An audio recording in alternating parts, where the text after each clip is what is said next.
Pabili.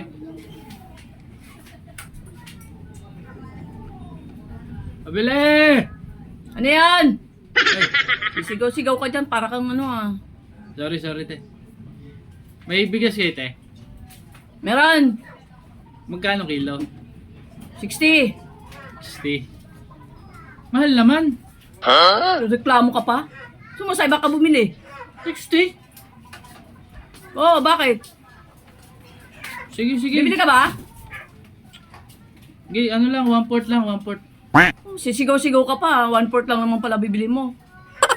Siyempre, yun lang kasi sa ano namin, lutuan. Kung kaya lang lutuan namin. May ano kayo, te, Red Horse? Red Horse? Oo, yung malaki, meron kayo. Meron. Magkano? 120. Oh! Mura ba? Ang mura sa inyo. Maalak pala mura sa inyo. Sige. Kapila ko ano? Dalawang bote. 2 bote agad? Oo. Samantalang yung bigas mo, 1/4 lang. Ano ba yan? Ay, ganun talaga. Vitamins namin yan eh. Mas marami pa yung anak kaysa sa bigas. Inate, 2 bote saka ano, saka yan oh, yung 2 lata ng tuna.